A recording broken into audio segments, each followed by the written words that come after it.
1 November 2023 रोजी महाराष्ट्राचे आरोग्यमंत्री श्री तानाजी सावंत यांनी आशा व गटप्रवर्तक महिलांच्या मागण्याच्या संदर्भामध्ये संपामध्ये चर्चा करून त्या संदर्भातली मागण्या मान्य असल्याची घोषणा केलेली आहे।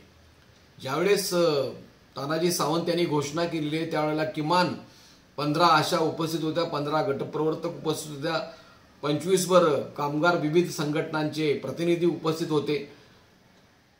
त्या ठिकाणी सार्वजनिक आरोग्य विभागाचे अवर मुख्य सचिव श्री मिलिंद म्हैसकर उपस्थित होते, राष्ट्रीय आरोग्य अभियानाचे श्री धीरज कुमार उपस्थित होते आणि त्यांच्या उपस्थितीमध्ये आरोग्यमंत्री तानाजी सावंत यांनी घोषणा केलेली आहे।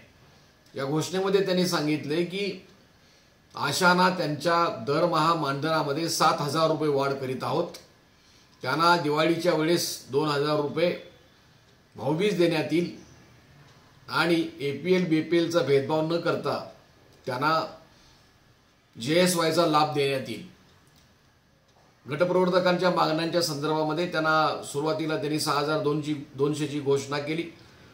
त्यांनी सुरुवातीला गटप्रवर्तक महिलांना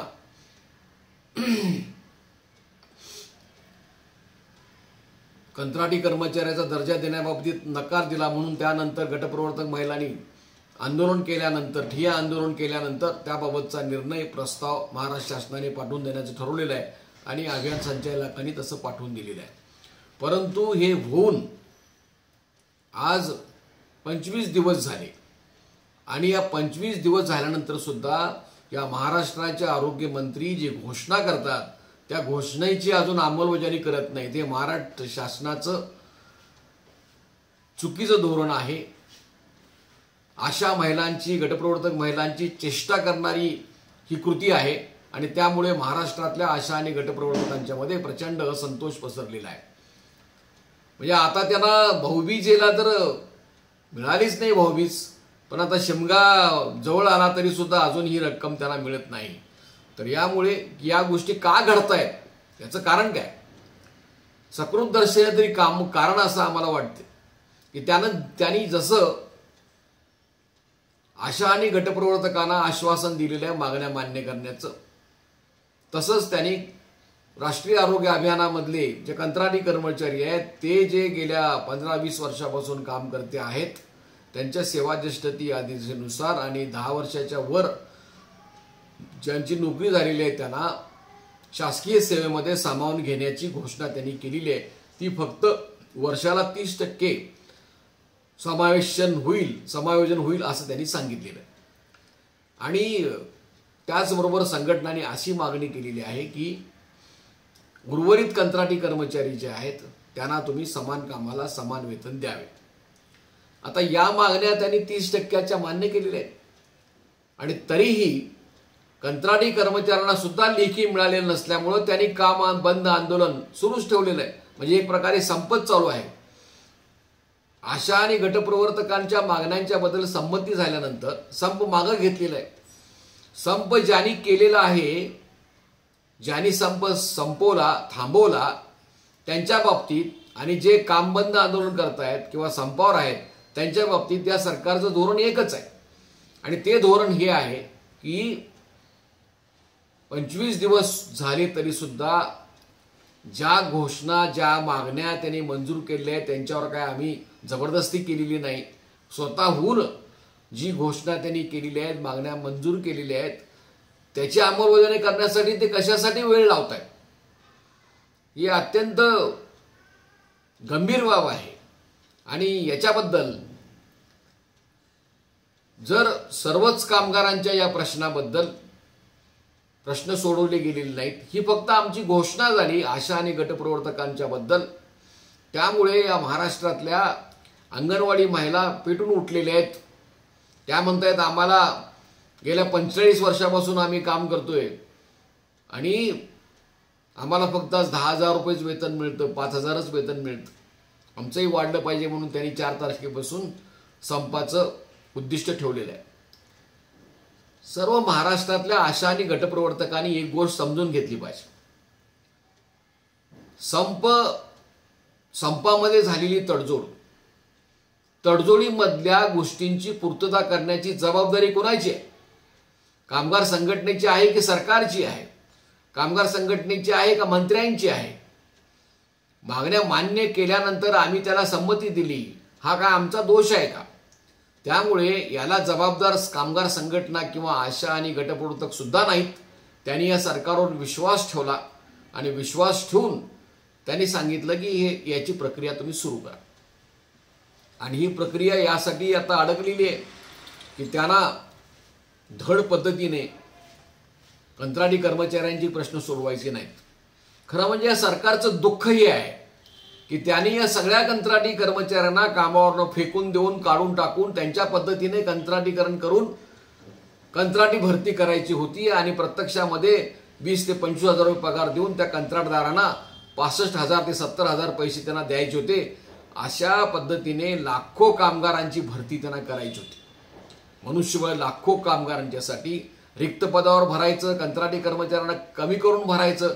पण हे जे त्यांचं कारस्थान आहे या महाराष्ट्रातल्या सर्व कर्मचाऱ्यांनी त्याला विरोध केला. सरकारी कर्मचाऱ्यांनी विरोध केल्यामुळं या महाराष्ट्र सरकारला नाईलाज असतो ते 9 कंपन्यांना कंत्राट देण्याचा निर्णय रद्द करावा लागला. मग हे रद्द केल्यानंतर जे कंत्राटी आहेत त्यांना तुम्ही सल्ला द्या, त्यांना तुम्ही समावेशन करा. खरं म्हणजे हे महाराष्ट्राचं सरकार जे आहे ते डॉक्टर बाबासाहेब आंबेडकरांनी घडवलेली घटना आहे, त्याचा रोज अवमान करतं, अपमान करतं. हे महाराष्ट्र हे पुरोगामी सरकार नाही. हे महाराष्ट्र म्हणजे नाव मोठं आणि लक्षण खोटं आहे आणि प्रत्यक्षामध्ये कामगारांची, महिला कामगारांची हर घडीला चेष्टा करणे, क्रूर थट्टा करणे या सरकारकडून सुरू आहे. भारतीय राज्यघटना अंमलात येऊन आता 74 वर्ष पूर्ण होत आहेत आणि या 74 वर्षानंतर जर आपण बघितलं तर कलम 14 काय सांगतं? कायद्यासमोर सर्व समान आहेत, त्याच्यात भेदभाव तुम्ही करता कामा नये. परंतु गटप्रवर्तकांच्या बद्दल त्यांना ऑर्डर सारखीच, इतर कंत्राटी कर्मचाऱ्यांना सारखीच, त्यांना पगार वेगळा, त्यांना लाभ वेगळे आणि कंत्राटी कर्मचारी जे गटप्रवर्तक आहेत त्यांना काहीच लाभ नाही. हा भेदभाव करून एक फार मोठा अपराध या महाराष्ट्र शासनाने केलेला आहे आणि गटप्रवर्तक महिलांचा अवमान केलेला आहे. इतकंच नव्हे तर आज आशांचं जे काम आहे ते काम जे नर्स करतात ते काम करतात. ते 2005 पूर्वी या भारतामध्ये जे काम नर्सेस करायच्या लोकांच्या मध्ये ते काम आशा करतायत. त्या आशांचं तुम्ही कौतुक करता. जागतिक आरोग्य संघटनेकडनं सांगितलं जातं की आशाने खूप चांगलं कोविडमध्ये काम केलेलं आहे, खूप चांगलं काम करता म्हणता आणि प्रत्यक्षामध्ये पाठीवर खोटी ताप मारून पोटाचा चिमटा काढायचा उद्योग मात्र या सरकारकडून सातत्याने सुरू आहे. आणि यासाठी हे योजनाकर्मी कर्मचारी आहे.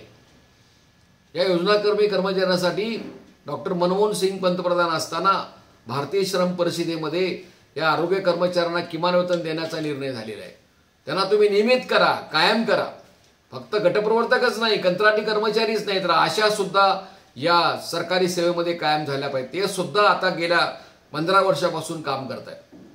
आणि त्यामुळे की हे जे काही चाललेलं आहे या दिरंगाईला संघटना जबाबदार नाहीत. संघटनांच्या मार्फत जो संप करण्यामध्ये पुढाकार घेतलेला आहे पण मुख्य भूमिका आशा आणि गटप्रवर्तकांनी बजावलेली आहे. आणि सरकारची नैतिक जबाबदारी आहे की ताबडतोब त्यांनी आदेश केले पाहिजेत. 7,000 रुपयाची वाढ आशांना ताबडतोब दिली पाहिजे, गटप्रवर्तकांना 10,000 रुपये वाढ दिली पाहिजे आणि हे इतर प्रश्न जे मंजूर केले आहेत त्याची अंमलबजावणी केली पाहिजे. असं जर होत नसेल आणि हे जर महाराष्ट्र सरकार अशी जर महिलांची चेष्टा करत असेल तर आपल्याला परत एकदा तीव्र आंदोलन करावं लागेल. त्या आंदोलनाची तयारी करा, त्या आंदोलनाच्या सूचना करा, संघटनेला पाठवून द्या, सरकारला पाठवून द्या. त्यांनी निवेदनाला मला एक उत्तर दिलेलं आहे, ते का फेक उत्तर नाही. मुख्यमंत्र्यांनी माझ्याकडे ईमेल आयडी आहे, कुणाला ईमेल पाहिजे असेल तर मी पाठवून देतो. त्यांनी सार्वजनिक आरोग्य विभागाकडे माझं निवेदन पाठवलेलं आहे की हे तुम्ही अजून का लिखित देत नाही, अंमलबजावणी करा. दुसरं, सार्वजनिक आरोग्य विभागाने अभियान संचालकाला कळवलेलं आहे ईमेल करून की तुम्ही शंकर पुजारी यांनी जे प्रश्न विचारले त्याला उत्तर द्या. तर हे असं असून सुद्धा ते अजिबात हलत नाहीत. तर त्यांना आपण आता तयारी करायला पाहिजे. आणि तयारी करत असताना एक लक्षात घेतलं पाहिजे, 18 तारखेपासूनचा संप 8 तारखेपर्यंत चाललेला संप आपण अतिशय चांगल्या पद्धतीने चालवलेला आहे. हा महाराष्ट्रातला एक ऐतिहासिक संप महिलांचा म्हणून त्याचा समावेश होईल. काही वेळेला भारतामध्ये यापूर्वी मोठ्या मोठ्या आंदोलनामध्ये काही चळवळीमध्ये कामगारांनी एकही मागणी न मिळवता बिनशर्त संप मागे घेतलेले आहेत. असं तरी या संपामध्ये झालेलं नाही. अतिशय चांगल्या पद्धतीने हा निकाल झालेला आहे. परंतु एकदा संप मिटवला म्हणजे परत आपण संप करू शकत नाही असं नाही. परत तितक्या जोमाने आपण करू शकतो. काय करायचं हे सर्व आशांनी गटप्रवर्तकांनी ठरवायला पाहिजे. आत्ता जे लढत आहेत कंत्राटी कर्मचारी संपावरच आहेत आणि त्यांचा जो निर्णय आहे तो त्यांनाही दिलेला नाही, आपल्यालाही लेखी दिलेलं नाही. दोन्ही स्थिती एकच आहेत. तर खरं म्हणजे कंत्राटी कर्मचारी, आशा, गटप्रवर्तक, अंगणवाडी अशा सगळ्या योजनाकर्मी कर्मचाऱ्यांनी सुद्धा एकत्र येऊन या सरकारला सळो की पळो करून सोडलं पाहिजे आणि यांच्यामध्ये 2024 मध्ये लोकांच्याकडे मत मागण्याची हिंमत होणार नाही, जाता येणार नाही. अशी स्थिती आपण निर्माण केल्याशिवाय या सरकारचे जागे डोळे उघडणार नाहीत. यांना फक्त पुढच्या निवडणुका दिसतात. त्यांना आपली जी एक लढ्याची धार आहे त्याची जाणीव व्हायला पाहिजे आणि या पद्धतीने आपण प्रयत्न करू. याचा आपण जास्तीत जास्त प्रचार करा. मी शंकर पुजारी, हे यूट्यूब चॅनल आहे आशांच्यासाठी, गटप्रवर्तकांच्यासाठी, कंत्राटी कर्मचारी व बांधकाम कामगारांसाठी चालवलं जातं. म्हणून या यूट्यूब चॅनलला तुम्ही सबस्क्राईब करा, आपल्या प्रतिक्रिया द्या, लाईक करा, फॉरवर्ड करा आणि जास्तीत जास्त जनतेमध्ये जाण्यासाठी या प्रसार माध्यमांचा कामगारांचे प्रश्न सोडवण्यास मदत होण्यासाठी, प्रबोधन होण्यासाठी हे चॅनल चालवलं जात असल्यामुळे आपण परत एकदा मी आपल्याला विनंती करतोय की सबस्क्राईब करा आणि एवढे सांगून आजचे मुद्दे मी पूर्ण करीत आहे. धन्यवाद.